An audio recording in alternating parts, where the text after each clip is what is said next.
नित्यं ध्यायन्ति योगिनः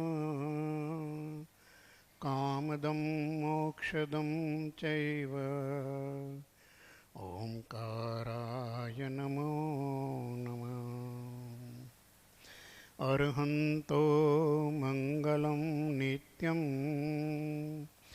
सिद्धा जगति मङ्गलम् मङ्गलं साधव सर्वे जैनधर्मोऽस्तु मङ्गलम् मङ्गलं देव सर्वज्ञं निर्ग्रन्थो गुरुमङ्गलं मङ्गलं ऐतरागश्रुत जैनधर्मोऽस्तु मङ्गलम् मङ्गलं भगवान् वीरो मङ्गलं गौतम प्रभु मङ्गलं स्थूलिभद्राद्या जैनधर्मोऽस्तु मङ्गलम् महादेव्या कुक्षिरत्नं शब्दजेतरवात्मजं राजचन्द्रमहं वन्दे तत्त्वलोचनदायकं प्रभुतत्त्वलोचनदायकम्।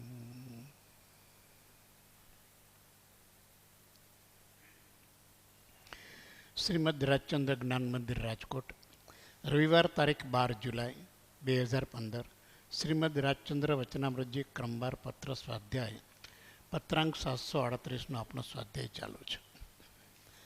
અપૂર્વ અવસરની ગાથાઓનો સ્વાધ્યાય ચાલે છે. 9 ગાથાઓનો સ્વાધ્યાય આપણે પૂરો થયો છે. આજે આપણે આગળ વધીશું. શત્રુમિત્ર પ્રત્યેવર્તે સમદર્શિતા માન અમાને વર્તે તેજ સ્વભાવ જો જીવિત કે મરણે નહીં નાધિકતા ભવ મોક્ષે પણ શુદ્ધ વર્તે સમભાવ જો અપૂર્વ અવસર એવો ક્યારે આવશે. શરીરની મોહને માયાની ત્યાગનો વિચાર કર્યા પછી અંતઃકરણની સ્થિતિ એટલી શુદ્ધ થવી જોઈએ. જેમ નગ્ન ભાવ, મૂંડ ભાવ એ બધા ક્યાં શરીર ઉપરના કોઈ પણ પ્રકારના ભાવ નિર્ગ્રંથ અવસ્થા આવે એ બાહ્ય નિર્ગ્રંથતા થઈ. 9મી ગાથામાં જે વાત છે એ બાહ્ય નિર્ગ્રંથતા છે. અહીંયા અંતર નિર્ગ્રંથતા છે. કશાયની કોઈ ગ્રંથિ અંતરની અંદર લવલેશ માત્રમાં પણ ન રહે.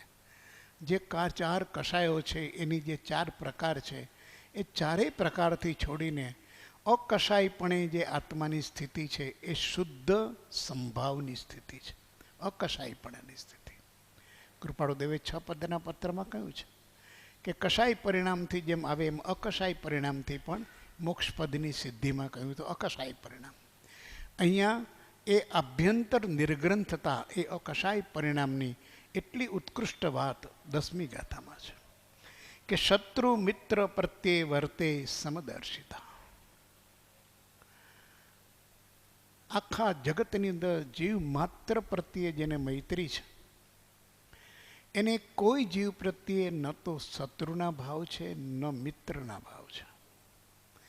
એ મિત્ર જ છે બધા, અને શત્રુ હોય તો એ શત્રુ પણ મિત્ર જ છે. સર્વ પ્રત્યે સમદર્શિતા છે. સમદર્શિતાનો એક સુંદર અર્થ 837ના પત્રની અંદર આપ્યો છે કે જાણે, જેવા છે તેવા જાણે. શત્રુને શત્રુ પણ જાણે, મિત્રને મિત્ર પણ જાણે. મૂઢ નથી, મૂઢ નથી. વિવેકપૂર્ણ છે, પ્રજ્ઞાપૂર્ણ છે, પૂરો ખ્યાલ છે, પણ સમદર્શિતાનો ગુણ એવો છે કે જે વસ્તુને જેવી છે તેવી જાણે છતાં માત્ર જ્ઞાતા ભાવ છે. જ્ઞાતા ભાવ હોવાને કારણે એમાં કોઈ પણ પ્રકારનું વિપરિણામ થતું નથી. ન મૈત્રો પ્રત્યે રાગ થાય છે, ન શત્રુ પ્રત્યે દ્વેષ થાય છે, ન એક પ્રત્યે વિશેષ ભાવ થાય છે, ન એક પ્રત્યે અભાવ થાય છે કે દુર્ભાવ થાય છે.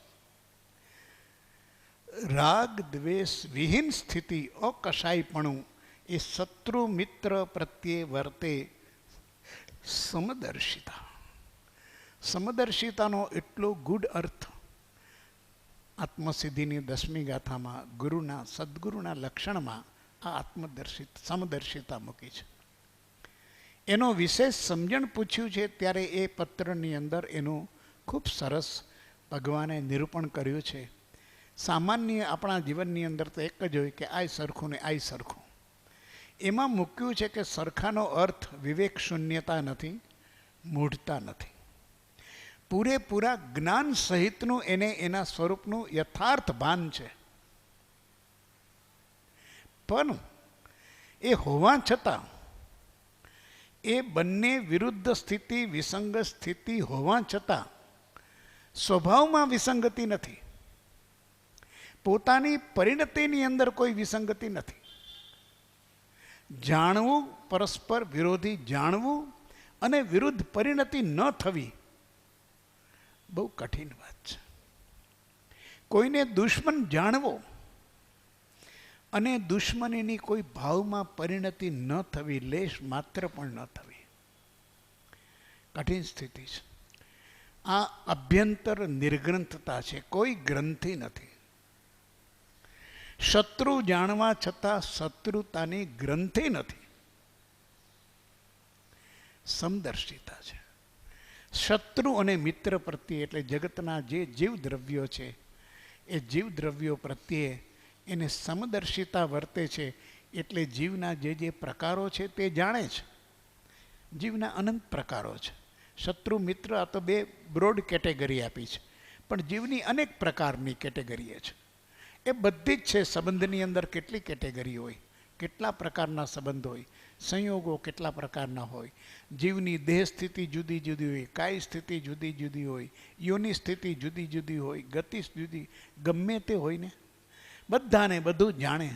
કઈ ગતિનો જીવ છે, કેવો છે, નારકીનો છે, નરકનો છે, નિગોદનો છે, તિર્યંચનો છે, એમાં પણ કઈ અવસ્થાનો છે, બધું જ જાણે. જાણ્યા પછી કોઈ પણ પ્રકારની વિષમ પરિણતિ ન થાય. એને માત્ર જીવ તરીકે ઓળખીને એની અંદર એવી પ્રકારનો દેવગતિનો જીવ છે, પોતાને મદદ કરે છે, પોતાની સાથે સતત રહે છે, પોતાના ઉપસર્ગને ટાળે છે, પરિચયની અંદર ચમત્કાર બતાવે છે. આ જીવનું પહેચાન તો છે ને કે કેવા મિત્રતાના ભાવ કરે છે. પણ સમદર્શીપણું છે. સમદર્શીપણું છે એટલે એને એક પ્રત્યે રાગ, બીજા પ્રત્યે દ્વેષ, એવી કોઈ પરિણતિ વિષમ થતી નથી. કમઠે ધર્ણેન્દ્રે ચ સોચિતમ કર્મ કુર્વતી પ્રભુસ્તુલ્ય મનોવૃત્તિ પાર્શ્વનાથો શ્રીયસ્તુવા. કલિકાલ સર્વજ્ઞ હેમચંદ્રાચાર્યજી પાર્શ્વનાથ ભગવાનની સ્થિતિમાં એમનું પ્રારંભ આ સ્તુતિ કરે છે. એ કહે છે કે કમઠ અને ધર્ણેન્દ્ર બંને છે. કમઠના ઉપસર્ગ ચાલે છે અને ધર્ણેન્દ્રની સેવા ચાલે છે. બંને પોતપોતાને અનુરૂપ કામ કર્યા કરે છે. બંને જીવ છે. એક મિત્ર ભાવે છે, એક શત્રુ ભાવે છે. બંનેને મિત્ર ભાવે જાણે છે, શત્રુને શત્રુ ભાવે જાણે છે. છતાં પોતાના આત્માની પરિણતિ અકશાય ભાવે છે. આ ભાવ જાણવા છતાં મૂઢ નથી. પાર્શ્વનાથ મૂઢ નથી કે એને મિત્ર શત્રુનો ખ્યાલ નથી, આકલન નથી, એ સમજી શકતા નથી, જાણી શકતા નથી, એવી વાત નથી. પન્નગે છે ધર્ણેન્દ્રે ચ કૌશિકે પાદ સ્પર્શતી નિર્વિશેષ મનસ્કાય મહાવીરાય તાઈને. અરે ચંડકોશિક પગે ડંસ દે છે અને ઇન્દ્રો આવીને સેવા કરે છે, તો પણ નિર્વિશેષ મનસ્કાય, મનની અંદર લેશ માત્ર પણ ક્ષોભની રેખા તણાતી નથી. આવું ભગવાન મહાવીરની જે સમસ્થિતિ છે, સમદર્શિતા છે, ભગવાન એને વર્ણવે છે. જૈન દર્શન એને કહે છે કે જુઓ આ સંભાવ શુદ્ધ કેટલો છે, ચૈતન્યની સ્થિતિ અકશાયપણે કેટલી છે. ઉપસર્ગોની આ બધી સ્થિતિની અંદર જાણે છે કોણ શું કરે છે, પરંતુ એના મનની અંદર લેશ માત્ર પણ વિપરિણામ, વિકાર, વિભાવ એવું કોઈ વિપરીત પરિણામ આવતું નથી. આત્માનો જે શુદ્ધ સ્વભાવ છે, ચૈતન્યનો જે શુદ્ધ સ્વભાવ છે, માત્ર જ્ઞાતા, માત્ર દ્રષ્ટા. જ્ઞાતા દ્રષ્ટાની અંદર જ્ઞાતા અને જ્ઞેય નિરંતર જુદા રહે આવી સ્થિતિ છે એ જ્ઞાતા ભાવ છે. અને દ્રષ્ટા અને દ્રશ્ય નિરંતર જુદા રહે એવી જે સ્થિતિ છે એ દ્રષ્ટા ભાવ છે. એ જુએ છતાં પોતે જુદો જ રહે. આખા જગતને જાણતો હોવા છતાં જાણપણું પાકું, મૂઢતાનું નહીં, પ્રજ્ઞાનું, છતાં પણ જાણ્યો સર્વેથી ભિન્ન અસંગ. આવી જેની સ્થિતિ સદાય રહે કે એ પરભાવ, પરદ્રવ્ય એ મારાથી ભિન્ન છે અને હું અસંગ છું. આ શુદ્ધ ભાવ, એનો શુદ્ધ સંભાવ અહીંયા શત્રુ મિત્ર પ્રત્યે વર્તે સમદર્શિતા. એ સ્વભાવ આવ્યો એ અહીંયા આપણને ચોથી ગાથાની અંદર કહ્યું હતું કે આત્મસ્થિરતા થાય એટલે ત્યારે આવા કોઈ ઉપસર્ગ આવે મિત્રતાના કે શત્રુતાના, ત્યારે પણ એને એની સ્થિરતાનો અંત ન આવે. પછી પરિસરના રૂપમાં આવે, ઉપસર્ગના રૂપમાં આવે, તો પણ પરિસ્થિતિમાં ફેરફાર થાય, પરંતુ એની ભાવધારામાં કોઈ ફેરફાર થતો નથી. આ શુદ્ધ સ્વભાવની સ્થિતિ છે. શુદ્ધ વર્તે સમભાવજો, એનો આ આત્માનો સ્વભાવ એ સંભાવમાં છે. સંભાવમાં છે એટલે એના ભાવની અંદર કોઈ વિપરીત પરિણતિ થતી નથી. અદ્ભુત અવસ્થા છે. આ અભ્યંતર નિર્ગ્રંથતાની આ દશા છે. બાહ્યને તો બતાવી દીધી 9મી ગાથામાં. માન અમાને વર્તે તે જ સ્વભાવજો. માન અને અમાન, કોઈ માન આપે કે કોઈ માન ન આપે, અપમાન આપે, બંને સ્થિતિની અંદર વર્તે તે જ સ્વભાવ જો. તે જ જે છે સ્વભાવ એવો જ, અથવા આ સમદર્શિતાનો સ્વભાવ કયો આગલી લીટીમાં તે જ, કે શત્રુ મિત્ર પ્રત્યેનો જે ભાવ છે એવો જ માન અને અમાન હોય એ સ્થિતિની અંદર પણ એ જ રહે. કોઈ માથે અંગારા મૂકે કે કોઈ પુષ્પની માળા ચડાવે, પગમાં ચરણમાં પડે, ગમે તે સ્થિતિ વંદરે ચક્રી તથાપી ન મળે માનજો. અને ઉપસર્ગની અંદર ભયંકર પ્રાણઘાતક ઉપસર્ગ થાય. આ બંને સ્થિતિની અંદર એકમાં એટલું એનું અપમાન છે અને એકમાં એનું બહુમાન છે. અપમાન અને બહુમાન વર્તે તે જ સ્વભાવ જો. ત્યારે પણ પોતાનો જે અંતરંગની ભાવધારા છે સ્વભાવની, એ માત્ર જ્ઞાતા દ્રષ્ટાની છે. એ બંને સ્થિતિ જુએ છે, જાણે છે, છતાં કોઈ પણ પ્રકારનો વિકાર પરિણામ તેમાં થતું નથી. આ અદ્ભુત સ્થિતિ એની નિર્ગ્રંથતાની છે. જીવિત કે મરણે નહીં ન્યૂના અધિકતા. હવે તો જીવવાનો કે મૃત્યુ આવે એમાં કોઈ એને ન્યૂનાધિકપણું નથી. મૃત્યુ આવે તો ન્યૂન છે અને જીવિત રહું તો અધિકતા છે. આ ભાવ પણ નથી. મૃત્યુ એના કાળે આવે, આયુષ્યનો યોગ પૂરો થાય ત્યારે મૃત્યુ આવે. એ ન આવે એવું પણ ઈચ્છે નહીં. જ્ઞાનીઓ મને મૃત્યુ ન આવે એવું પણ ઈચ્છતા નથી. અને આવે તો એનો લેશ માત્ર પણ એનો કોઈ ક્ષોભ કરતા નથી. જીવિત કે મરણે નહીં ન્યૂના દેખતા. સાગારી સંસ્થારો હોય કે અનશન સંસ્થારો હોય, એના અતિચારની અંદર આપણે બૃહદ પ્રતિક્રમણની અંદર આપણે વિચારીએ છીએ કે ત્યારે કે દુઃખ આવીએ મરણ વાંચ્યું અને સુખ આવીએ જીવિતવ્ય વાંચ્યું. આ વિકલ્પ એને ન થાય. આ સાચો સંત, આ સાચો સાધુ, આ સાચો સાધક, આ સાચો મુનિ. ચર્ચા જે કરવી એ કરવી, અહીંયા ન થાય. આ વિતરાગનો માર્ગ એને ન થાય. દુઃખ આવે તો એને મરી જવાની ઈચ્છા ન થાય. સુખ આવે તો લાંબુ જીવી લઉં એવો પણ ભાવ ન થાય. અંતિમ સંદેશની અંદર કૃપાળુદેવે એ ગાથા મૂકી છે.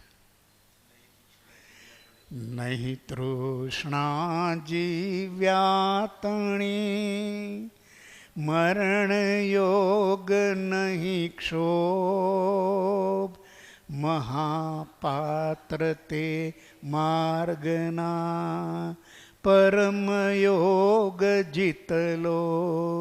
કેટલી અદ્ભુત ગાથા છે, કેટલા ઉત્કૃષ્ટ ભાવો છે. જીવનની બધી સ્થિતિ મરણની અંદર એનો સરવાળો છે. તો નહીં તૃષ્ણા જીવ્યાતણી, ત્યારે એને જીવિતવ્ય પ્રત્યે પણ કોઈ એવી અંદરની વિકારી ભાવ નથી. મરણ યોગ નહીં ક્ષોભ, મરણનો યોગ આવીને ઊભો છે.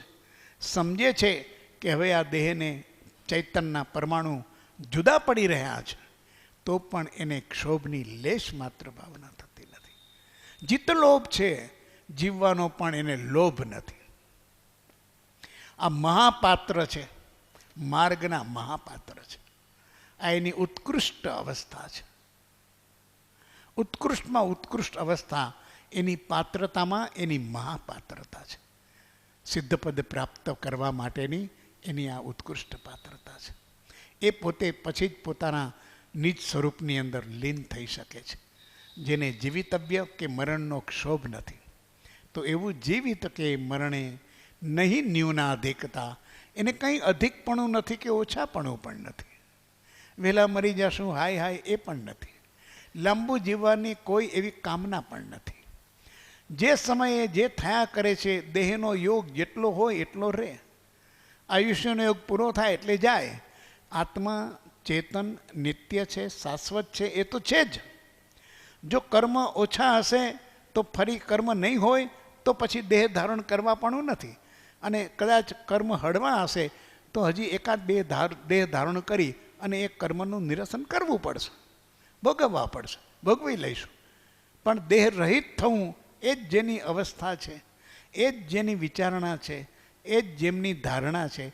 એમને પછી દેહ જીવાય એવી કોઈ અભરખા ન હોય, જીવિતવ્યની એવી કોઈ ઈચ્છા ન હોય. હું જીવું એટલે કર્તૃત્વ ભાવ છે, એને જ જીવવાનો આટલો બધો અંદરનો વેગ હોય છે. કર્તૃત્વ ભાવ છે. જેને કર્તૃત્વ ભાવ મટી ગયો છે, જેને એમ છે કે આ બધું સ્વયં ચાલ્યા કરે છે, આ આત્માનું જીવન તો નિત્ય શાશ્વત છે, એક સિદ્ધ પરમ તત્વ એવું ચૈતન્ય તત્વ છે. આ દેહનો સંયોગ છે એ તો કર્મના આધારિત છે અને કર્મના ભોગવટા સાથે જોડાયેલો છે. તો પછી એક કર્મ હશે ત્યાં સુધી એ કર્મોની વધઘટ થયા કરશે. દેહ હશે ત્યાં સુધી દેહમાં જરા પણ માયા હશે તો કર્મો માત્ર નિર્જરશે નહીં, નવા પણ બંધાશે. જો દેહની અંદર મૂર્છા રહી ગઈ હશે, દેહમાં લેશ માત્ર પણ જો ત્યાં એનો રાગ રહી ગયો હશે, તો દેહ છે એ બંધનું કારણ છે. દેહ છે એ કર્મોને વધારે પણ છે અને કર્મોને ખપાવે પણ છે. બંને ગતિ થઈ શકે છે. તો અહીંયા જ્ઞાનીને એવો દેહ હોય તોય ભલે, ન હોય તોય ભલે, એટલે એને જીવિત મરણ પછી ઉત્કૃષ્ટ અવસ્થા આપી દીધી કે ભવ મોક્ષે પણ શુદ્ધ વર્તે સમભાવજો. ભવ હોય કે ભાઈ તારે હજુ 5-25 ભવ કરવાના છે અને તારો આવતા ભવમાં જ મોક્ષ છે. મારો ભવ હોય કે મારો મોક્ષ હોય, આ જીવિતવ્ય પૂરું થાય પછી ભવ હોય તો અન્ય દેહ ધારણ કરવો પડે. કોઈ ગતિ, કોઈ દેહ આવશે. અને મોક્ષ હોય તો પછી અજન્મા થઈ ગયો અને શિલા ઉપર એ પોતાના સ્વરૂપની અંદર લીનતા રમણતાની અંદર સ્થિર થયો. બંને સ્થિતિ પોતાના જ્ઞાનમાં આવે, બંને સ્થિતિ પોતાના જ્ઞાનમાં આવે. આ ઉત્કૃષ્ટ જ્ઞાન જ્યારે હોય, જ્યારે જ્ઞાનાવરણીય કર્મનો લગભગ ક્ષયોપશમ થઈ ગયો હોય, ત્યારે એ જ્ઞાનની શુદ્ધતા અને પૂર્ણતા એટલી માત્રામાં વર્તતી હોય કે જીવ પોતાનો, હવે કૃપાળુદેવ જેવું કે એક જ અવતાર છે અમારો, વધારે નથી. આ જ્ઞાન કેટલું પાવરફુલ છે કે એને કર્મોનો હિસાબ જાણે છે અને ચેતન સાથે લગાયેલા કર્મો કેટલા છે અને એની ટકી શકવાની સ્થિતિ શું છે એ પણ જાણે છે. એટલે એને દેખાયું અવશ્ય કર્મનો ભોગ છે, ભોગવવો અવશેષ રે, તેથી દેહ એક જ ધારીને જાશું સ્વરૂપ સ્વદેશ રે. ધન્ય રે દિવસ આહો. કેવી અદ્ભુત રચના છે, દશા કેવી છે વિચાર્યું તો ખરા. આ શબ્દો જ્યારે અંતઃકરણમાંથી બહાર પડ્યા હશે ત્યારે એ પોતાના ચેતનને જુએ છે, ચેતનના પ્રદેશે લાગેલા કર્મોના પરમાણુને જુએ છે અને શબ્દ મૂકે છે કે અવશેષ રહી ગયો છે. આરો થોડાક રહી ગયા છે, આ શુદ્ધ થયો નથી ચેતન, કંઈક રહી ગયા છે. અને પછી જુએ છે, કાળ જુએ છે કે કેટલો કાળ લાગશે, તો કે બસ એક જ. ગણતરી કરે છે કે એક જ દેહ ધારણ થાય એટલે વાત પૂરી થઈ ગઈ. તેથી દેહ એક જ ધારીને જ શબ્દ મૂકે છે. અરે જ્ઞાનની આ પૂર્ણતા તો જુઓ, આ ક્ષયોપશમ તો જુઓ કે તેથી એમાં બધો હિસાબ ચાલે છે. ત્યાં ચૈતન્યનો પ્રદેશો દેખાય છે, કર્મના પરમાણુઓ એની અશુદ્ધિઓ દેખાય છે, એનું નિરસન થવા માટે એનું કેટલો કાળ જોશે એ દેખાય છે. તો કેટલા દેહ ધારણ કરવા પડશે આને શુદ્ધ કરવા માટે એ પણ કહે છે કે ભાઈ એક દેહ ધારણ કરવો પડશે, જાજા નહીં. હવે આ એક દેહની અંદર આ કર્મનો ભૂક્કો બોલી જશે અને પછી તો ક્યાં જશું? પછી સ્વરૂપ સ્વદેશ રે. અમે અમારા સ્વરૂપના સ્વદેશમાં ચાલ્યા જશું. અનંત કાળથી સ્વરૂપથી વિમુખ હતા, અનંત દેહ ધારણ કર્યા, અનંત જન્મ મરણ ધારણ કર્યા. એ અનંતની વાત છોડીને કહ્યું એક જ બાકી રહ્યો છે. કેટલો હશે એ જણાવ્યું નથી, એક હશે. સ્વરૂપ સ્વદેશ જશું. એમના જ બોધને ધ્યાનમાં લઈએ અને વિચારીએ તો સ્વરૂપ સ્વદેશ જવા માટે મનુષ્યપણા સિવાય બીજી કોઈ ગતિ નથી. કોઈ જીવ કોઈ પણ અન્ય પર્યાયની અંદર સ્વરૂપનું સ્વદેશમાં જઈ ન શકે, સિદ્ધશિલાએ જઈ ન શકે, મુક્તિ ન મેળવી શકે. જો એ કે છે મોક્ષમાળામાં જે વાત મૂકી છે અને એમનો જ જ્ઞાનની અંદરના આધાર ઉપર જો આપણે ગણિત માંડીએ તો એમને એક જ ભવ હોય અને એ મનુષ્ય ભવ જે હોય કયા ક્ષેત્રમાં હોય એ આપણને ખ્યાલ નથી. પણ એ મનુષ્ય ભવની અંદર જ કેમ કે મુક્તિ લેવી છે તો દેહ કયો ધારણ કરવો પડે, મુક્તિ માટે કયો દેહ ધારણ કરવો પડે? એ મુમુક્ષુતાનો માનુષ્ય દેહનો એ જ યોનિમાં મોક્ષ છે, એ સિવાય મોક્ષ નથી. તો સંભવ છે ભરત ક્ષેત્રનો હોય કે અન્ય ક્ષેત્ર હોય, જે હોય તે, પણ આવી ગણિત, આટલું સ્પષ્ટ જ્ઞાન, આ કહ્યું કે લગભગ કેવળ ભૂમિકા. આ પદ લખાયું છે એ જીવનના અંતિમ સપ્તાહમાં લખાયું છે. બસ કાળ પૂરો થાય છે તો ભૂમિકા બદલાય છે. સાધનાની ભૂમિકા જે જન્મથી શરૂ થઈ, જન્મજાત જ્ઞાન હતું, પછી શુદ્ધ સંકિતમાં ગયા અને એમાંથી પછી નિર્ગ્રંથતામાં, એમાં વિતરાગતામાં, અને વિતરાગતામાંથી આ લગભગ કેવળ ભૂમિકાની અંદર આવીને ઊભા છે. એ કાશી વિશ્વનાથ પ્લોટની અંદર એ આ ચરણ લખાયું છે, છેલ્લું અઠવાડિયું છે બધું, એની અંદર લખાયેલું છે. લગભગ કેવળ ભૂમિકામાં દેખાય છે કે અમે એક દેહ ધારી અને હવે મોક્ષે જઈશું. હવે ભવ મોક્ષે પણ શુદ્ધ વર્તે સમભાવજો. ત્યારે એને કોઈ પણ પ્રકારનો પોતાનો સંભાવ છે એમાં દેહ ધારણ કરવો પડે તો પણ કોઈ એને વિષમતા નથી, એની પરિણામોની વિષમતા નથી.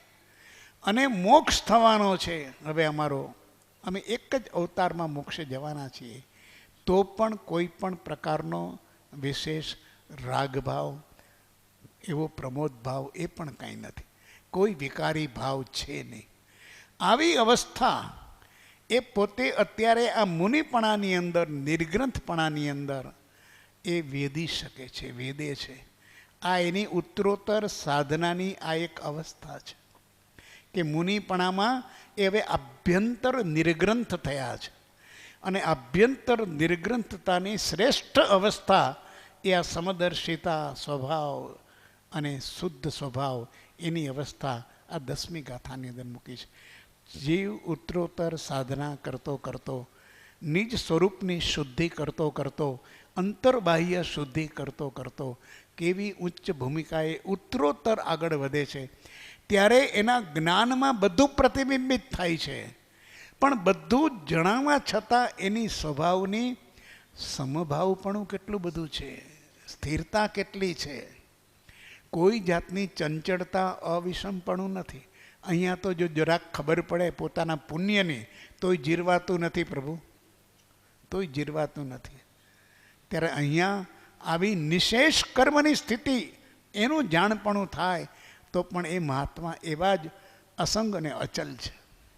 અદ્ભુત સ્થિતિ સાધકની દશાનું મૂક્યું છે. એકાકી વિચરતો વળી સ્મશાનમાં, વળી પર્વતમાં વાઘસિંહ સંયોગ જો, અડોલયાસન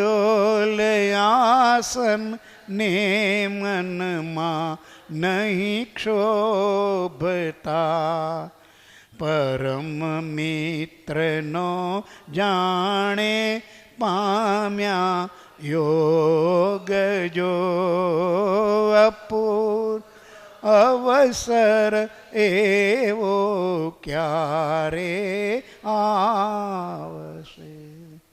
એક એક ગાથાએ અદ્ભુત સ્થિતિ ઉત્પન્ન થતી જાય છે. નિર્ગ્રંથ મુનિરાજ પોતાની આત્મ સ્વરૂપની સાધનાની અંદર બધા સંયોગો, સંબંધો, બધા અવલંબનો બધાને હટાવીને હવે આગળ વધે છે. એકાકી.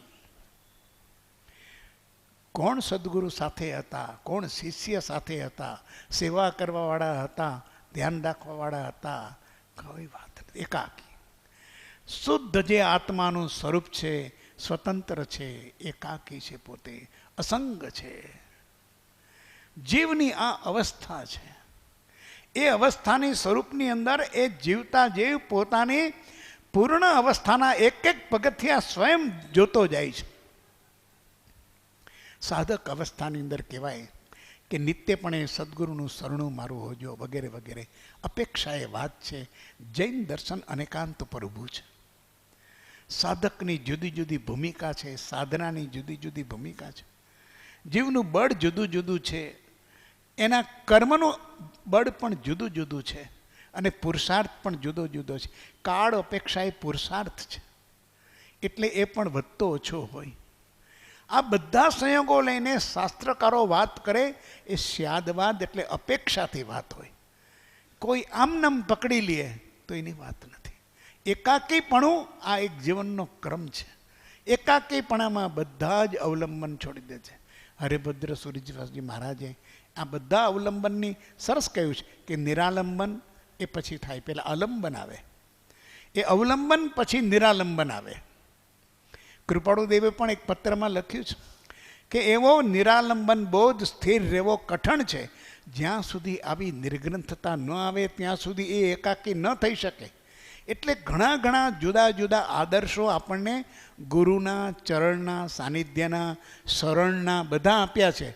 પણ આ બધું શરણું એ સ્વીકારવાનું જે છે એ બધું અશરણ થવા માટે, એનાથી અવલંબન છોડી દેવાનું છે એના માટે. પણ એ વાત અત્યારે આપણે ચર્ચામાં નહીં ઉતરીએ. માત્ર એટલું જ રાખવું કે મનમાં વિકલ્પ નહીં કરવાનો. આપણે જુદું જાણ્યું હોય કંઈક અને પછી એવી જડતા આપણામાં આવી જાય છે કે એને પકડ આવી જાય નહીં.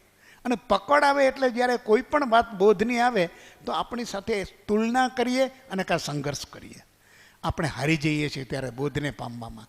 જ્ઞાન છટકી જાય છે પછી આમાંથી જ ડવરણ થતો અહમ આની અંદર સંઘર્ષમાં જોડાઈ જાય છે. આપણી બુદ્ધિના સ્તર ઉપર આપણે છીએ, ભાવના સ્તર ઉપર નથી.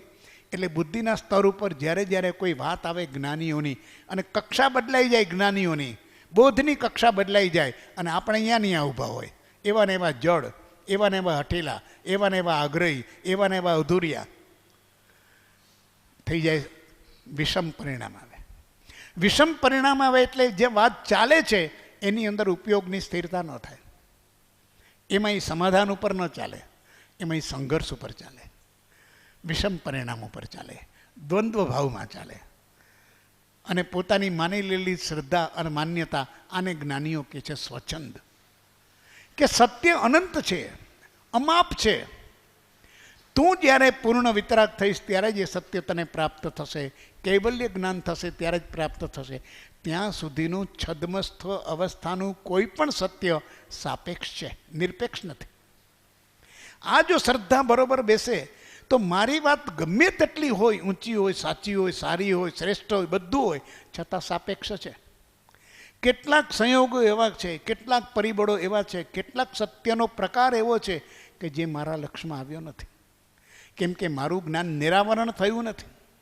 અને વિતરાગતા, પૂર્ણ વિતરાગતા વિના એ જ્ઞાન નિરાવરણ થઈ શકે નહીં.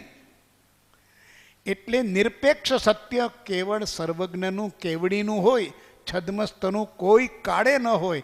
એટલે જો સત્ય મારું સાપેક્ષ છે તો મારા સત્યનો આગ્રહ પણ ન હોય, કારણ કે એ સિવાયની વાત પણ સંભવિત છે.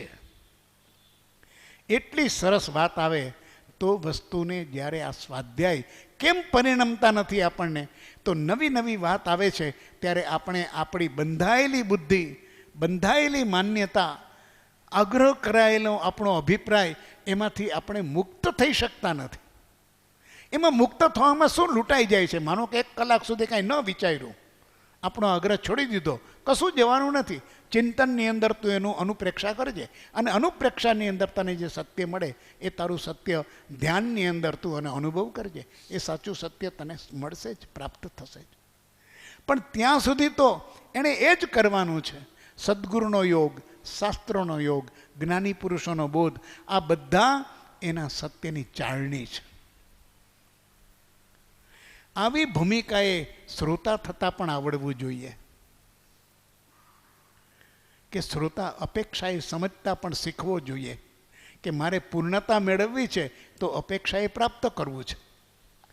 એકાકી વિચરતો વળી સ્મશાનમાં, વળી પર્વતમાં વાઘ સિંહ સંયોગ જો, અડોલ આસનને મનમાં નહીં ક્ષોભતા, પરમ મિત્રનો જાણે પામ્યા યોગ છે.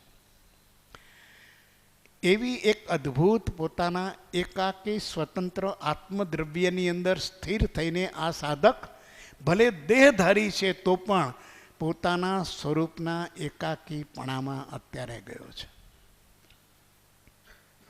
હવે એનું વિચરણ ગચ્છનું નથી, સંઘનું નથી, સંઘાડાનું નથી, એકેય મર્યાદાઓ હવે એને નથી.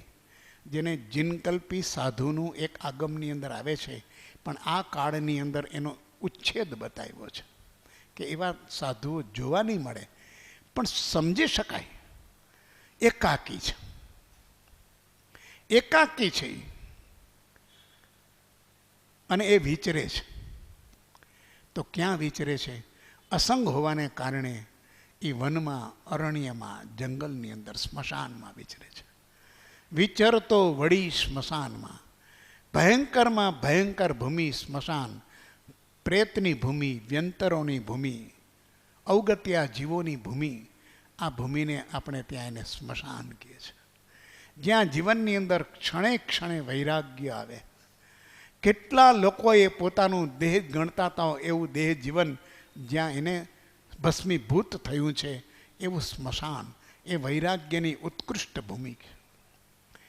બૌદ્ધ માન્યતાની અંદર તો શિષ્યને પેલા ભગવાન 6 મહિના સ્મશાનમાં ધ્યાન કરવાનો આદેશ આપતા. બુદ્ધ ભગવાન એમ કે પેલા 6 મહિનાની તારી સાધના સ્મશાનમાં થવી જોઈએ. પૂર્ણ વૈરાગ્ય જ્યારે રોમે રોમની અંદર જાગે પછી તું સાધના કરવા આવજે. નહીં તો સાધના કરવામાં વૈરાગ્યનો અભાવ હશે તો તું રંજિત ભાવમાં ચાલ્યો જઈશ. અને વૈરાગ્ય વિના આત્મભાવની સાધના થાય નહીં, પરમાર્થની સાધના ન થાય. રંજિત ભાવને આવતા વાર નહીં લાગે. કોઈ પણ પ્રકારના સંસારના સંગ પ્રસંગ સંયોગ સંગ સંબંધ બધું આવશે. આ રંજિત ભાવમાં જીવ ચાલ્યો જશે, સાધના લૂઝ થઈ જશે. તો અહીંયા કહે છે સ્મશાનમાં વિચરતો વળી સ્મશાનમાં, વળી પર્વતમાં વાઘ સિંહ સંયોગજો. અને પર્વતમાં જાય, ગુફામાં રહે તો ત્યાં એની કેવી ગુફા હોય તો અહીંયા એવા જંગલી પ્રાણીઓ, ઘાતક પ્રાણીઓ રહે. પાલતુ પ્રાણીઓ ગુફામાં ન રહે. ગાયને ભેંસની ગુફા ન હોય, વાઘને સિંહને દીપડાની ગુફા હોય. બોર્ડ જેને આપણે કહીએ, ગુફા જેને કહીએ, એ પાલતુ પ્રાણીની ન હોય, ઘાતકીની હોય, જંગલી પ્રાણીની હોય. એ ઘાતકી પ્રાણીઓ એ કે છે પર્વતમાં વાઘ સિંહ સંયોગજો. વધારેમાં વધારે ઘાતકી, કારણ કે જેનો ખોરાક જ આ જીવો છે. અને પ્રત્યેક જીવને આહાર સંજ્ઞા તો પ્રબળ છે, તિર્યંચમાં તો કેટલી બધી પ્રબળ છે, કોઈ વિવેકે ન હોય. એવા વાઘસિંહ અને એનો આહાર એટલે આ જે જીવો છે તે જ. જીવો જીવસ્ય જીવનમ, એવી સ્થિતિ છે. ઘાતકી પ્રાણી, જંગલી પ્રાણી એને કહીએ કે જેનો આહાર જ અન્ય પ્રાણી છે, નબળા પ્રાણીઓ જે છે તે. સિંહ ઘાસ ન ખાય, મૃગલાઓ ખાય, ગાય ખાય, પશુ ખાય, ભેંસ ખાય. એનું તિરન સૃષ્ટિની નબળી સૃષ્ટિ એ જ એનો આધાર. અને એટલા સિંહો અને વાઘ ને બધા જગતની અંદર જીવતા હોય, અનંત જીવો જીવતા હોય, એનો પણ આહાર આ જ હોય. એટલે આવી જેની હિંસક વૃત્તિ, જેને આપણા શબ્દોમાં કહીએ, એને તો એની સ્વાભાવિક છે જે છે તે. તો પર્વતમાં વાઘ સિંહ સંયોગજો. એવા પર્વત કે જેમાં આવા પ્રાણીઓ રહેતા હોય, એની સુરક્ષા માટે પડ્યા હોય. અને તો પણ એ જ્યાં વિચરે તો કે અડોલ આસન ને મનમાં નહીં ક્ષોભતા. જો મુનિની અવસ્થા છે એ જ્યારે આનાથી પર થયો છે, શુદ્ધ સંભાવમાં વર્તતા મુનિની આ 10મી પછીની 11મી ગાથા છે કે જીવિત મરણની જેને ન્યૂનાધિકતા નથી એ આવા જગ્યાએ રહી શકે છે, સ્મશાનમાં કે વાઘસિંહ યુક્ત પર્વતની ગુફામાં. જો જીવિત મરણની લેશ માત્ર ન્યૂનાધિકતા હોય તો એને માટે આ ગાથા લાગુ પડે નહીં, સંદર્ભ છૂટી જાય. એટલે 10મી ગાથાની ભૂમિકા છે એની કે શુદ્ધ વર્તે સ્વભાવ, જીવિત કે મરણે, ભવ કે મોક્ષે. આવી સ્થિતિનો શત્રુ કે મિત્ર, માન કે અમાન, એ આ એકાકી વિચરી શકે છે. પર્વતમાં વિચરી શકે, સ્મશાનમાં વિચરી શકે, વાઘ સિંહની સાથે વિચરી શકે છે. અને એ વિચરે ત્યારે પોતાની ધ્યાનની સાધનામાં હોય ત્યારે અડોલ આસન એ બેઠો હોય, ઊભો હોય, જે અવસ્થામાં હોય, પણ કેવો હોય? અડોલ. આવી શકે નહીં તે સ્થિરતાનો અંત જો. એ મન વચન અને કાયા એની સ્થિરતાનો અંત નથી. શાસ્ત્રની અંદર દાર્શનિક ભાષામાં વર્ણન કર્યું છે શૈલેષીકરણ. શૈલેષીકરણ એટલે સાધના કરતાં કરતાં જીવ પોતાના શરીરને શૈલ એટલે પર્વત, પર્વતની જેમ અડોલ બનાવી દે છે. જેમ સાયલાની અંદર ગોસડિયાની સાથે એક ડુંગરસિંહભાઈ હતા, કૃપાળુદેવ એને અચલ કહેતા. અચલ, ડુંગર જેવો, ચલે નહીં. ગમે તેટલું બોધનો મારો પડે, ચલિત ન થાય. આ અડોલ પર્વતો ડોલે નહીં. અને ભક્તામર સ્તોત્રમાં આવા સાધુ મુનિવરોનું વર્ણન કર્યું છે, પરમાત્માનું અરિયંત અવસ્થાનું, આર્યંતનું, કે વાયરા વાય કાળના એમાં ભલભલા પર્વતો ડોલી ઉઠે, પણ મેરુ ડોલતો નથી. હે પ્રભુ, આપ મેરુ સમાન છો. કે કાળના પ્રચંડ વાયરાની અંદર ભલભલા પર્વતો ભાંગીને ભૂકા થઈ જાય, ડોલે, ડુંગરાઓ ડોલે. અને જે અવસ્થા ગંગા સતીએ ગાઈ છે, અદ્ભુત એ આત્મ અવસ્થાની, કે મેરુ તો ડગે પણ જેના મનડા ન ડગે. અરે સાહેબ, મેરુ જેવો તમે અચલ છો. ગંગા સતી તો કહે છે કદાચ કોઈ એવું બને, પૃથ્વી ઉપરનો કોઈ પ્રલયનો એવો પ્રકાર આવે કે જેમાં મેરુ પણ ડગી જાય. એ સમયે એવા ભયંકર આઘાત પ્રત્યાઘાતના પ્રચંડ વાવાઝોડામાં પણ આ સાધકનું મન ડગે નહીં, મન ભાંગે નહીં, એની સ્થિરતા આંચ ન આવે, એની ખીલી ખહે નહીં, કાંઈ ન થાય. તો કે અડોલ આસન ને મનમાં નહીં ક્ષોભતા.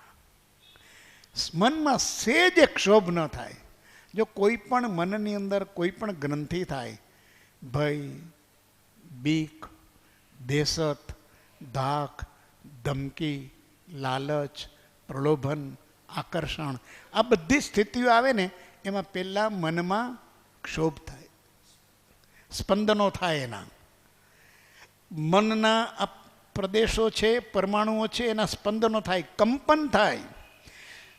કંપન થયા પછીની લાગણી થાય. આ કહે છે કે એની કોઈ અવસ્થા જેને ન થાય, કોઈ અસર ન થાય.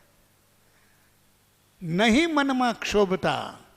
ગમે તેટલું હોય તો એને ક્ષોભ ન થાય જરાય. મનમાં ક્ષોભ થાય તો ડરની પ્રક્રિયા, એની ગ્રંથિ આગળ વધે, જાગૃત થાય, અને પછી રૂવાણા ઊભા થઈ જાય. પણ રૂવાણા પછી ઊભા થાય છે, પેલા અંદર કંપન થાય છે. તો લેશ માત્ર કંપન ન થાય. આવી અડોલ આસન ને મનમાં નહીં ક્ષોભતા. કેવું વર્ણન છે સાધકનું. અરહંત અવસ્થા એ જ્યારે જીવ દેહાતીતપણે સ્વરૂપની સાધના કરે છે, ત્યારે આ દેહના જેટલા ભય સ્થાનો છે, એ એકય ભય સ્થાનક એને પજવી શકતું નથી, એને અસ્થિર કરી શકતું નથી. તો કે છે કે મનમાં નહીં ક્ષોભતા. તો મનની અંદર એને કોઈ એક પ્રકારની કદાચ લાગણી ઉત્પન્ન થઈ, કદાચ ક્યાંક થાય, તો શું થઈ? તો કે પરમ મિત્રનો જાણે પામ્યા યોગ. જો બહુમાં બહુ ભયંકરમાં ભયંકર આપત્તિ આવે તો પરિણામ શું આવે? મૃત્યુ, મોત, બીજું શું? ત્યારે આને જીવિત કે મરણની ન્યૂનાધિકતા નથી.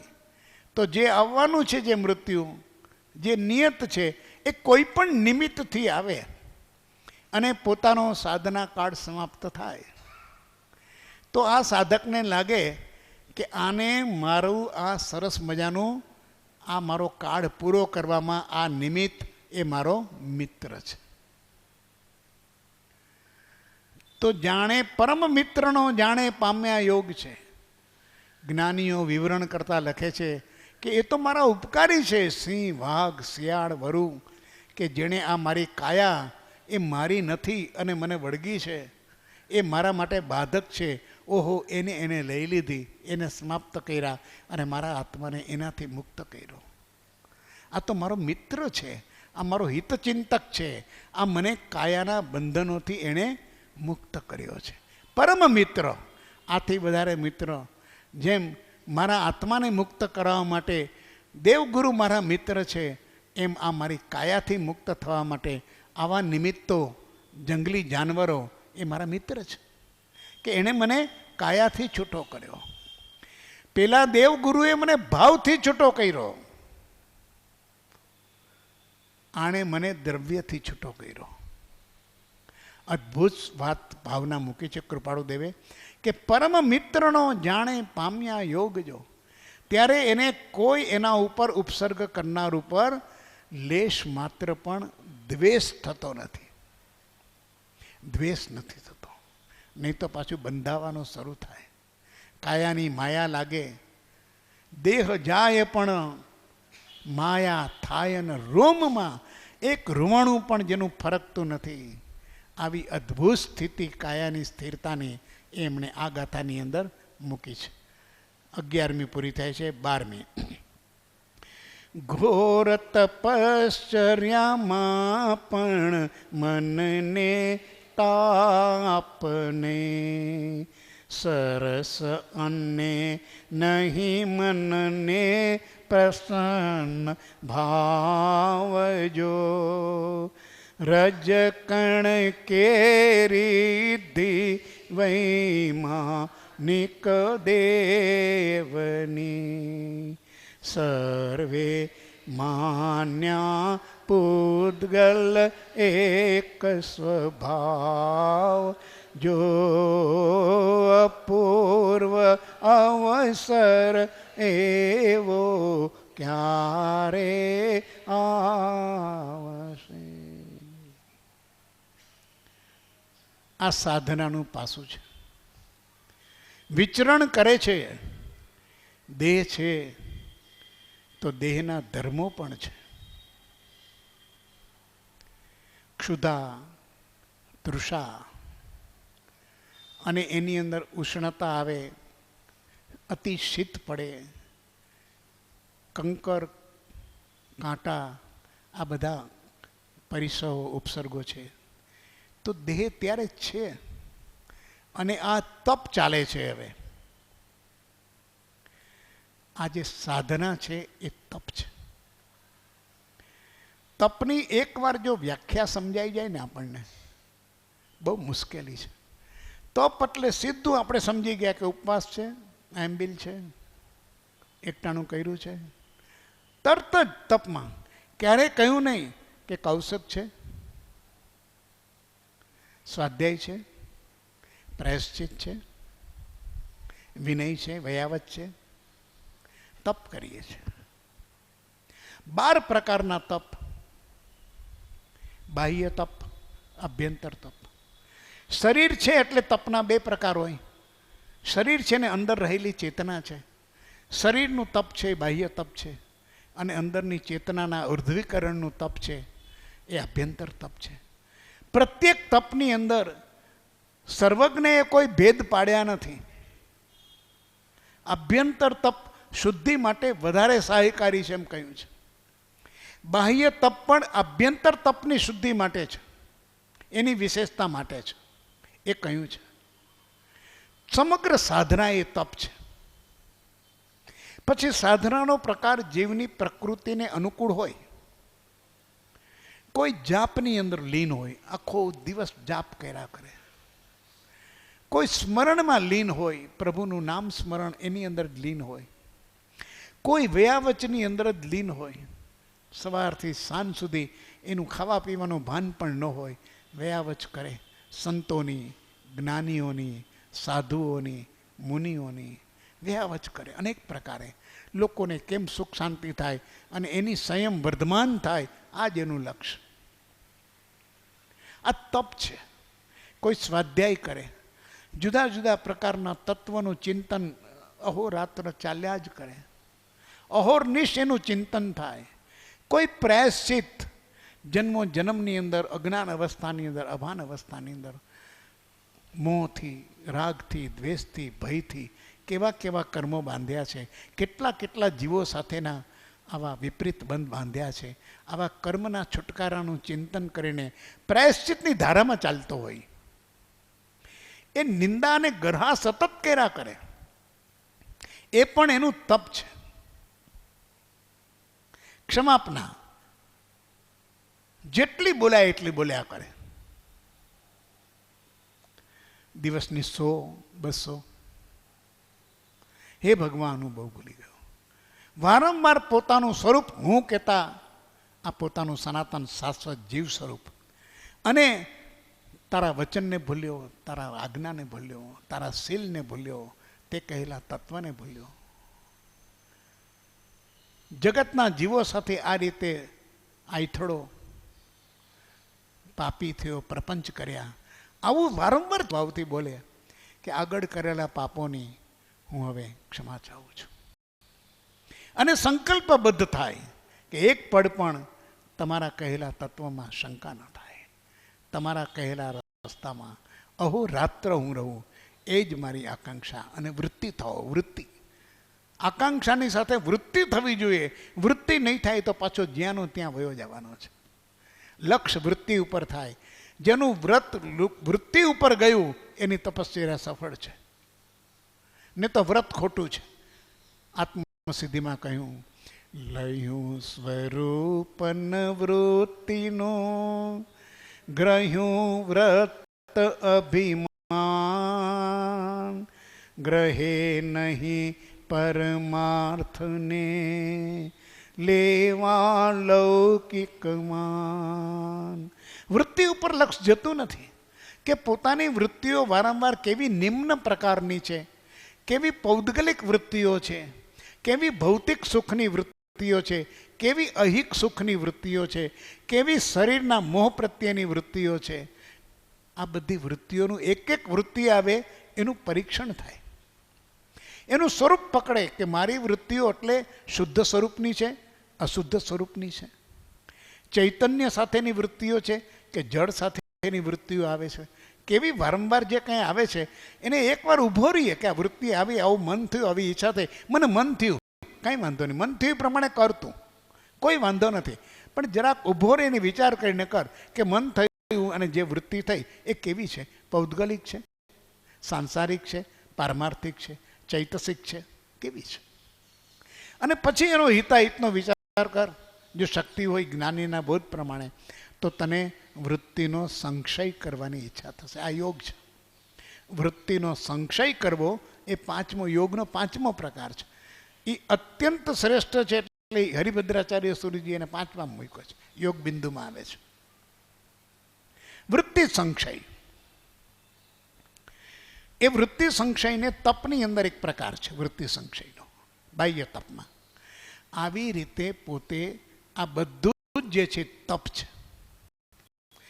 અહીંયા સાધારણ કે છે ઘોર તપશ્ચર્યામાં પણ મનને તાપ નહીં. અને આવું કોઈ પણ પ્રકારનું તપ જીવ કરે, કોઈ પણ પ્રકારનું કરે તો પણ એને મનને તાપ નહીં. આ વાત બહુ મહત્વની છે. તપ થાય, તપ કરીએ, પણ તપ કરતી વખતે મનને તાપ ન હોવો જોઈએ. એ જો વૃત્તિ ઉપર લક્ષ્ય હોય તો મનને તાપ ન હોય. અહીંયા તપ ઉત્કૃષ્ટ કર્યું હોય, 28નું કર્યું હોય, સારું મજાનું વ્રત હોય, માસિક કદાચ પેલું કર્યું હોય માસ ખમણું, પણ જો અંદર મનને તાપ થાય તો તપ નથી. વ્યાવચ કરીએ પણ મનને તાપ થાય તો એ તપ નથી. સ્વાધ્યાય કરીએ અને મનને તાપ થાય એ તપ નથી. ભક્તિ કરીએ, જાપ કરીએ, પ્રાયશ્ચિત કરીએ, જે કરવું એ કર. તપના અનંતવિધ પ્રકારો કયા છે. તપ એ શુદ્ધિ માટે છે. તપ એ કર્મની નિર્જરા માટે છે. શાસ્ત્ર એક મતે કહે છે કે તપથી નિર્જરા થાય. શાસ્ત્રએ કોઈ કીધું ને કે તપ નંબર 5થી નિર્જરા થાય, તપ નંબર 8થી નિર્જરા થાય, બાકી ન થાય. 12 પ્રકારના વ્રતની અંદર શાસ્ત્રમાં આવો કોઈ ભેદ આવતો નથી. આ આપણી પોતે મનની બુદ્ધિ લગાવીને પછી જે આપણા પોતાના સ્વચ્છંદ છે ને, ગમો અણગમો છે, ઇષ્ટ અનિષ્ટની ભાવના છે, આ બધું આપણે જ્ઞાનીઓની વાતમાં લગાવીએ છીએ. અને પછી એવી પ્રકારના અભિપ્રાયને આપણે ગ્રહણ કરીએ એટલું જ નહીં, પાછો આપણો આગ્રહ પણ થઈ જાય. આગ્રહ એવો થઈ જાય કે આપણા મનમાં જો એક વાત બેસી ગઈ હોય કે તપ એટલે એને એમ કે આવી રીતે કંઈ ને કંઈ વ્રત કરવું, અને એને પૂછીએ તમે કર્યું કે નથી કર્યું, તો આપણને એના પ્રત્યે અભાવ થઈ જાય. ન થવો જોઈએ. એણે કર્યું કે ન કર્યું એ વાત એની છે, તને શું કેમ અભાવ થયો? અને એણે જો કીધું હોત કે હા એને આજે 8મો ઉપવાસ છે, પણ મનનો તાપ હોય તો. એટલે કેટલી વાત મૂકે છે અહીંયા. ઘોર તપશ્ચર્યામાં પણ મનને તાપ નહીં. તું આ તપમાંથી કોઈ પણ તપનું ઘોર કરજે, ઘોર તપ કરજે. એટલે સાધુ માટેનું કેટલું સરસ ક્રમ કીધો છે ક્રિયાનો, કે કાં સ્વાધ્યાય કરે અને કાં ધ્યાન કરે. પ્રાય તો ધ્યાન જ કરે, આત્મ સ્વરૂપનું ધ્યાન કરે. એ સ્વરૂપનું ધ્યાન કરતાં કરતાં ઘણા વિક્ષેપ આવે. મન સ્થિર ન હોય તો વિક્ષેપ ઘણા પ્રકારના આવે, અને તે સમયે મન જાય પાછું આવે, જાય પાછું પાછું હવે શ્લિષ્ટ છે, શ્લેષ્ઠ છે, આવા બધા 5 પ્રકાર સલીનતાના, યાતાયાતના બધા આવ્યા છે વિક્ષેપના. ધીરે ધીરે લીન થાય. એ થાય ત્યાં સુધી પણ એને તાપ નહીં, તાપની અંદર પોતાના વિષમ પરિણામ નહીં કે મેં આ ક્યાં કર્યું, આપણે આ ક્યાં આવી ચડ્યા. અમે એક વિપસ્સીના શિબિરમાં ગયા હતા, હૈદરાબાદમાં હતી. સુધીરભાઈના વડીલ કરાવતા હતા ત્યાં બહુ. ત્યારે અમારે ઘણા વર્ષો પહેલાં હું ને બહુભાઈ દામાણીને બધા ગયા હતા અહીંથી. ત્યારે અમે જોયું, પહેલી જ વાત કીધી હતી કે આ આકરું છે. 10 દિવસનું મૌન, 1 વારનું ભોજન અને 14 કલાકનું ધ્યાન આવે દિવસમાં. ઘણી કઠિન આખી ક્રિયા. બપોરના 1 થી સાંજના 5 4 કલાક એવો કાળ આવે. 2 કલાક 3 કલાક પછી 4 કલાક સાતત્ય આવે બધું. પણ અંતર્મુખ થાવ, શ્વાસને આધારમાં લ્યો અને અંતર્મુખ થાવ. દેહની અનિત્યતાનો બોધ થાય અને અંતર્મુખતાનો બોધ થાય. તું સર્વથી ભિન્ન છો અને જે કંઈ શરીર ઉપર પછી કોઈ પણ પ્રકારની વેદના સંવેદના આવે એ પણ અનિત્ય છે એવો અનિત્યતાનો બોધ થાય. આ વાત હતી. અને બને 2-3 દિવસની અંદર જીવો થાકી જાય. સિદ્ધાંતથી સમજવા હોય, વાતથી સમજતા હોય બધું, વાતમાં બહુ ડાયા હોય, પણ પ્રત્યક્ષ ભૂમિકામાં આવે ત્યારે ખ્યાલ આવે. મનના એટલા પ્રકારના તાપ થાય મનમાં, બોયલા વિના છૂટકો નથી. તો ઈશારાનો સહારો લે, એકાંતનો સહારો લે, કોઈ ન જુએ એવી પ્રકારનું કરે, રહેવાતું નથી. આ મનના તાપ છે. આ તાપ છે કે એ તપના નિયમો આપણે પાડી શકતા નથી. સાધના જે જીરવાતી નથી, સાધના તપનું જે બળ છે એ આપણાથી જીરવાતું નથી. એક ઉપવાસનું બળ જીરવાતું નથી. ક્યારેક ક્યારેક આખી શિબિરની અંદરના સ્વાધ્યાય ચિંતનનું બળ જીરવાતું નથી. ક્યારેક જાપ કરીએ, આપણને એમ કે તમે બાધી નૌકારવાળીનો જાપ કરજો, 1 પારે પૂરો નૌકાર ગણવો, જોઈ લો મજા. આ તપ છે, પણ મનના તાપ કેટલા છે. નૌકારવાળી નહીં થાય એનાથી વિશેષ તાપ થવાના. આ બધા ઘોર તપશ્ચર્યાના પરિણામી છે. સાતત્ય ઘોર. જે કર એ બરોબર આકરામાં આકરી રીતે કર, એના પરિપૂર્ણ પાલન સાથે કરવું એને કહેવાય ઘોર તપ કર્યું. મારે એક વડીલ હતા, આશ્ચર્ય થાય પણ હારે એને કરતા હતા. 108 લોગસનો કૌશક કરી, નૌકારવાળી નહીં. એ માળા લઈને બેસે, 108 નૌકાર પૂરા ન થાય ત્યાં સુધી એ હટે નહીં, હલે નહીં. રોજનો કૌશક. એ કે 24 તીર્થંકરનો કૌશક મારે 108 કરવો. આપણા જ ગામની અંદર શશિકાંતભાઈ મહેતા હતા. એને મહારાજ સાહેબ પાસે ગયા, 35 વર્ષની ઉંમરે પૂછ્યું કે શું સાહેબ શું આજ્ઞા છે. ગુરુ મહારાજે બીજાને પૂછ્યું કે આને શું કહેશું. તો કે રોજ 100 નૌકારવાળી તારે કરવાની, બાધી. રોજ 100 નૌકારવાળી બાધી અને પછી જ તારે નૌકારસી વાપરવાની. એમના પ્રસંગનું બુકની અંદર લખ્યું છે કે શરૂઆતમાં તો સાંજના 7 વાગે ચૌયાર કરીને બેસી જાય, રાતના 2:30 વાગ્યા સુધી આ પૂરું થાય નહીં, અભ્યાસ નહીં. આ 100 નૌકારવાળી ગણવી એટલે શું, બાધી ગણવી પાછી. એકમાં એક પારે પારે નૌકાર રાખો 2:30 વાગે. પછી ધીરે ધીરે અભ્યાસ થાય, પછી તો 4-5 કલાકમાં એ આપણે પતાવી શકીએ એવી મનની સ્થિરતા થાય. અત્યારે મનના તાપમાં આપણે છીએ. આપણે ઘણા પ્રસંગો કરીએ છીએ, સાધના ઘણી કરીએ છીએ, પણ આપણો તાપ એવો છે નબળો કે જરાક થોડીક વાર લાગે ત્યાં ઉકળાટ થઈ જાય. આપણે એમ થાય હવે આ પૂરું કરે તો સારું. આ ક્યાં સુધી હવે લપ કરવી છે. જુઓ, આ મનનો તાપ છે.